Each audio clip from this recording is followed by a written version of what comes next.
Hey friends, welcome or welcome back to the Cook's Cottage. In today's video, I am back with a DIY, which you guys really seem to enjoy. So let's go ahead and get into it.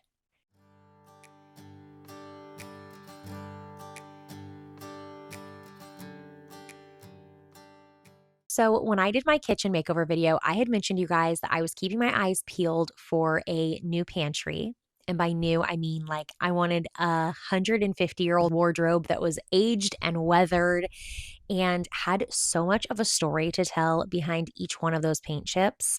Unfortunately, the pocketbook doesn't fit the price tag of those beautiful antiqued items. So then I got to thinking maybe I could try to DIY it myself and turn it into the pantry of my dreams. So, with a little bit of luck and a whole lot of prayer, let's go ahead and try to tackle this project together. I found this cabinet on Facebook Marketplace for $100. And what honestly sold me on this cabinet was the inside. I absolutely loved the shelving that it already had, so I felt like I could really make the vision come to life with this piece.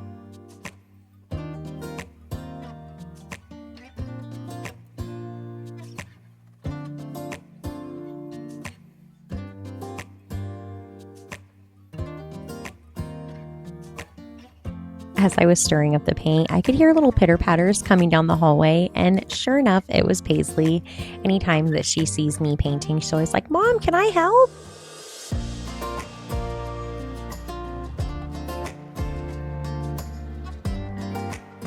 This probably won't surprise many of you that have been around the Cook's Cottage for a minute, but we went ahead in with our favorite color, Accessible Beige by Sherwin Williams.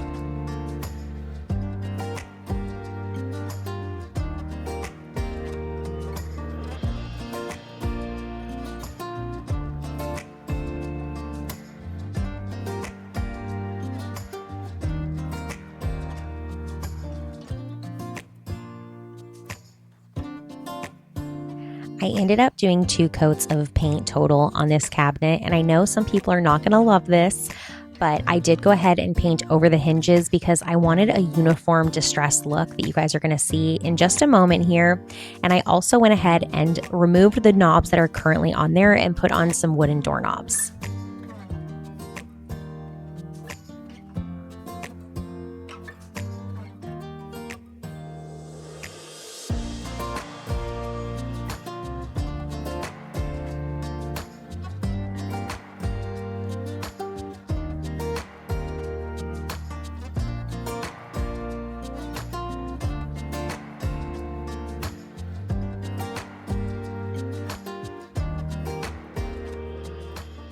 So the second coat of paint has been drying for a little bit now. So I want to go ahead and I want to make this look aged and more of like an antique piece. I feel like it'll go really well with the sideboard in my house that's going to be right next to it. I know that this might not be everybody's style, and that's okay. Some people are going to be like, you should have left it dark, and that's okay. You're allowed to have that opinion. In a perfect world, I would have actually loved if it was the wood color that's inside. I think that's absolutely beautiful. I could have sanded it and stained it, but personally, I wasn't willing to put a ton of time into this project. So I went ahead, I put Accessible Beige on there, and then now I'm gonna try this method of aging it, and I wanna see if it works. I'm actually really excited to try this. So I'll go ahead and show you guys the colors that I'm gonna be using. These are the colors right here, and I just got these from Walmart. And then you're also going to need like a very coarse brush. These are super cheap as well at the old Wally World. And you're also gonna need some paper towels. So let's go ahead and get to antiquing this beauty. So taking all 3 of these different shades of brown, mixing them together really well, and then you almost want to take all of that paint directly off of your paintbrush before you actually go to apply it onto the furniture. I want you guys to start in a spot that is not visible to the front, somewhere that's probably going to be hidden, because it's going to take a minute to get your technique down and to figure out how much paint you actually want on the brush. When I was placing these dark spots, there wasn't any rhyme or reason to why I was placing them there. I tried to focus on areas such as the hinges and natural areas that would have wear and tear, such as where the knobs are. And after a bit of trial and error, I learned this circular motion with the brush actually ended up being the best technique to make it look the most realistic. If you do accidentally end up getting a little heavy-handed with the darker paint, you can go back in with that original base color over those dark spots, and it really did blend out very well. If you're struggling on where to place these darker spots, think of all the places you would naturally touch on the item, and also try taking a step back because sometimes we just need a different perspective. If you're anything like me, it's almost a challenge to not make things symmetrical, so this project definitely did test my creativity just a little bit, but I'm loving how it's turning out.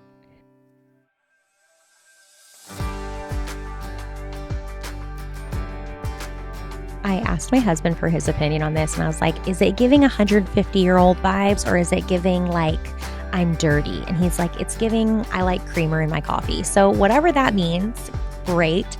The more that I'm seeing the item though, the more I am falling in love with it. I understand that this style is not for everybody, but I love pieces that have a history and almost tell a story as you're looking at them. So I loved being able to add another piece like this to our home.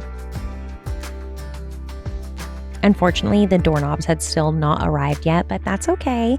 Once they get here, we'll go ahead and add a coat of paint on them and then go ahead and install them. So because this piece is going to be used for our pantry, I did need to go ahead and go through our current pantry, and boy, was I embarrassed to show you guys this.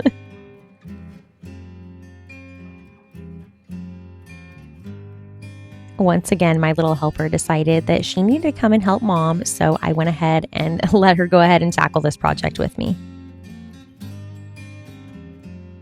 Not only was it disgusting behind this pantry, but I also ended up finding an advent calendar from Christmas. My husband doesn't love change, but he doesn't realize that I was the kid growing up that constantly moved her room around. So naturally, I wanted to move the fridge next to the countertop and then move the pantry on the other side of the fridge. And so it took a little bit of convincing with him, and then he ended up being like, yeah, no, you're right.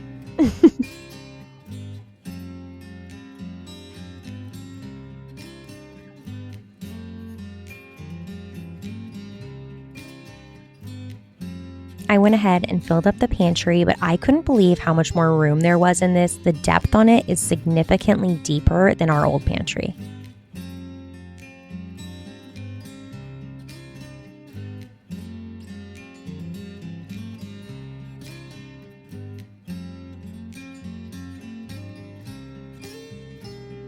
Once the knobs arrived, I went ahead and painted them and distressed them using the exact same technique that we used on the cabinet.